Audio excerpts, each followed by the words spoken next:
I do admit that I have an extreme admiration for Great Britain in many ways. I've been to England before, and that was in 2006, and it was a lifelong dream that I achieved, actually flying to Gatwick Airport. And I spent a week in London. My big regrets was not really traveling outside of London, other than my 1 day excursion trip to Paris. So I was about 11 hours in Paris while I was uh, over there across the ocean back in 2006. And thing about it is there are many aspects of Britain that I've always admired. I mean, I admired the culture, I admired the art, the architecture, the movies, the TV, the music, you name it. I pretty much like it, and I would love to go back again. I'm hoping maybe 2023, maybe 2024. I'm just not sure. If I go in 2024, it'll be actually quite productive because I'll make sure I have enough money to take an excursion trip into Lisbon for the 50th anniversary of the Carnation Revolution. So it will have to be during the month of April if I go in the year 2024 in particular. But that's the Carnation Revolution. Is another subject for another time. Um, COVID, it's a worldwide pandemic. We may be getting better from it. We may not. We may. This may be the new normal that we'll have to adjust.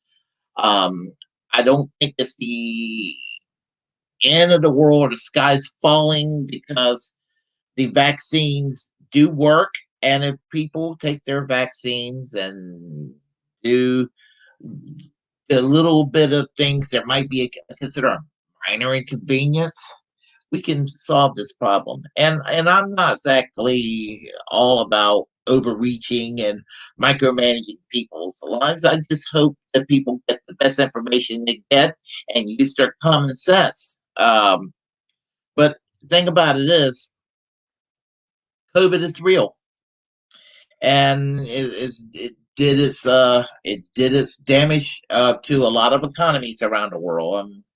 It sure as hell did it here in the United States, and I don't know when we're going to fully recuperate.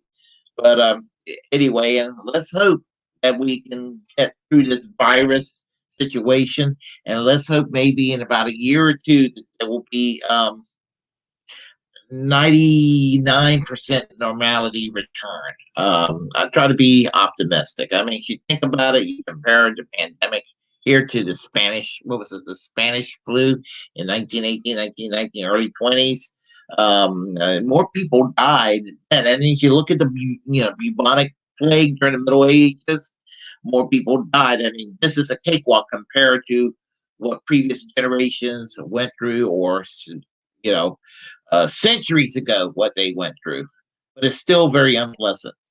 And Prime Minister Boris Johnson of Great Britain um, had the misfortune of catching COVID. And thing about it is that I'm going to go into the politics for a minute, and I'm not I'm not attacking. I'm just stating as fact. Uh, Boris Johnson is basically Margaret Thatcher meets Donald Trump. He's as conservative as Margaret Thatcher, but he is as over the top and weird and goofy as Donald Trump.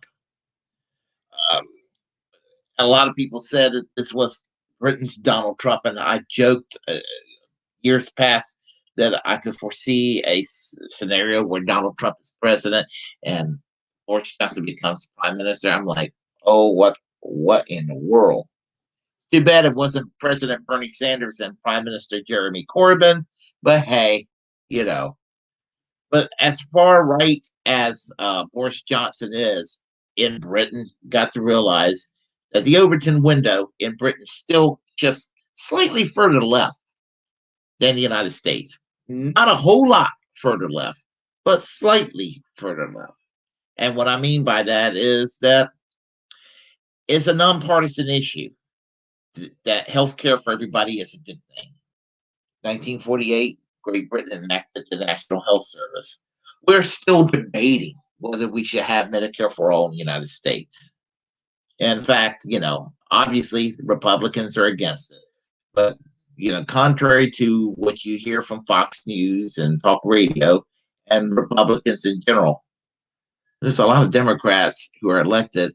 They're not for Medicare for all. Even the few who are vocally for it, when push comes to shove, they are afraid to force the vote and things like that. Um, but suffice to say, unfortunately, I'm pessimistic about the United States. I don't think we have a national will to have Medicare for all. The best I think we'll ever have is a public option, and I even have my doubts about that. I mean, unfortunately, a weakened, inefficient Obamacare will be the best we'll ever have, and that's really sad about the United States. But the thing about it is, Boris Johnson caught COVID last year. He went to an NHS hospital, and he went to the road to a recovery. So for all the Americans, conservatives out there that says socialized medicine in Great Britain and England don't work, they're trying to get away from that socialized medicine. Well, it wouldn't make any sense for me to have British Labour Party people talk about the NHS or people to the left of Labour, or the Green Party of England and Wales, or the Scottish Socialist Party, or the Scottish National Party, or the parties like or the Socialist Workers Party, the Workers' Power, Communist Party of Britain, Communist Party of Great Britain, the Socialist Labour Party, all Plaid Cymru in Wales, the Social Democratic Labour Party of Northern Ireland. It wouldn't make sense for me to sit there and take some of the people from there and share their perspectives, but it would make sense for me to let somebody who is a major figure on the British right to tell you about his experience when he had COVID, using the National Health Service. And the National Health Service is socialized medicine. So socialism saved Boris Johnson's life. Ready? Here we go. Good afternoon. I've today left hospital after a week in which the NHS has saved my life, no question. It's hard to find words to express my debt, but before I come to that, I want to thank everyone in the entire UK, the effort and the sacrifice you have made and are making. When the sun is out and the kids are at home, when the whole natural world seems at its loveliest and the outdoors is so inviting, I can only imagine how tough it has been to follow the rules on social distance. I thank you because so many millions and millions of people across this country have been doing the right thing. Millions going through the hardship of self-isolation, faithfully, patiently, and with thought and care for others as for themselves. I want you to know that this Easter Sunday, I do believe that your efforts are worth it and are daily proving their worth. Because although we mourn every day those who are taken from us in such numbers, though the struggle is by no means over, we are now making progress in this incredible national battle against coronavirus. Fight we never picked against an enemy we still don't entirely understand. We're making progress in this national battle because the British public formed a human shield around this country's greatest national asset, our National Health Service. We understood And we decided that if together we could keep our NHS safe, if we could stop our NHS from being overwhelmed, then we could not be beaten. This country would rise together and overcome this challenge. We have overcome so many challenges in the past. In the last 7 days, I have, of course, seen the pressure that the NHS is under. I've seen the personal courage, not just of the doctors and nurses, but of everyone, the cleaners, the cooks, the healthcare workers of every description, physios, radiographers, pharmacists, who've kept coming to work, kept putting themselves in harm's way, kept risking this deadly virus. It is thanks to that courage, that devotion, that duty, and that love that our NHS has been unbeatable. I want to pay my own thanks to the utterly brilliant doctors, leaders in their fields, men and women, but several of them for some reason called Nick, who took some crucial decisions a few days ago, which I will be grateful for the rest of my life. I want to thank the many nurses, men and women, whose care has been so astonishing. I'm going to forget some names, so please forgive me, but I want to thank Poling and Shannon and Emily and Angel and Connie and Becky and Rachel and Nikki and I hope they won't mind if I mention in particular 2 nurses who stood by my bedside for 48 hours when things could have gone either way. They're Jenny from New Zealand, in Invercargill on the South Island to be exact, and Luis from Portugal, near Porto.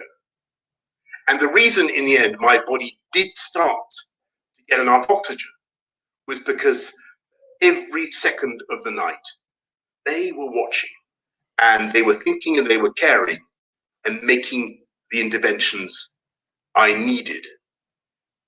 So that is how I also know that across this country, 24 hours a day, for every second of every hour, there are hundreds of thousands of NHS staff who are acting with the same care and thought and precision as Jenny and Louise. That is why we will defeat this coronavirus and defeat it together.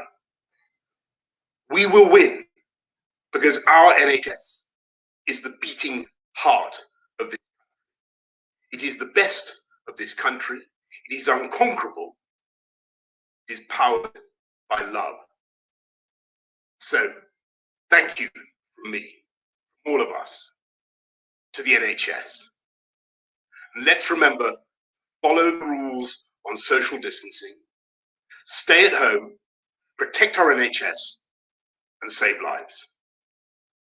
Thank you. Happy Easter.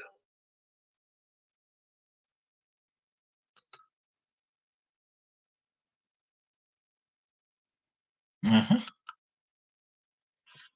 In the United States, somebody from Mississippi or someplace like that, or I shouldn't even say, just some generic right winger would be like, that sounds like a socialist.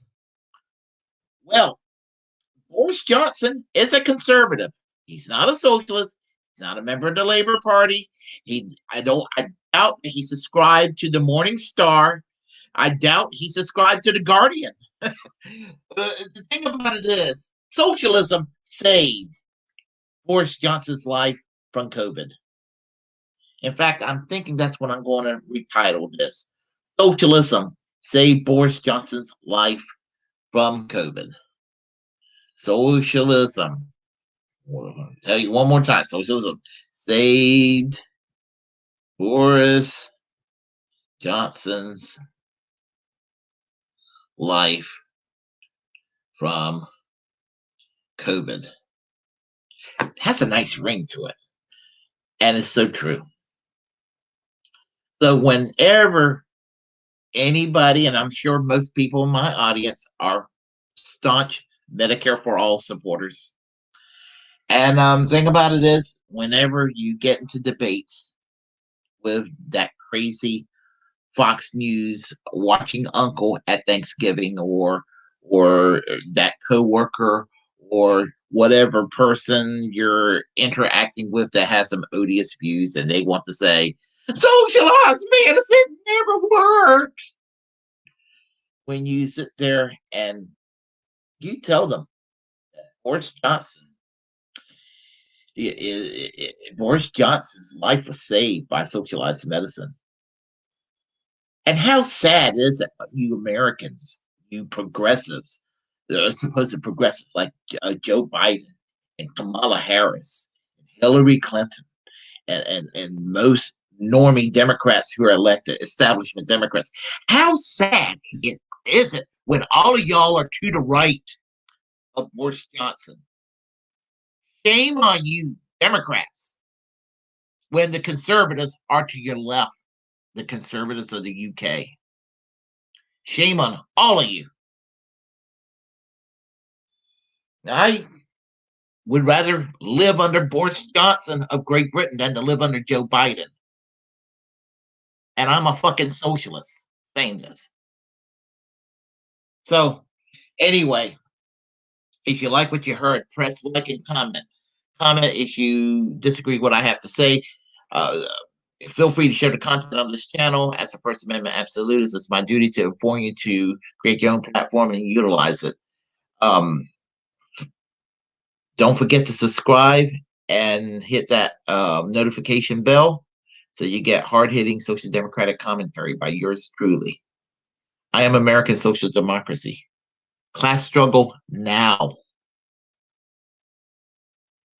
Socialized medicine now.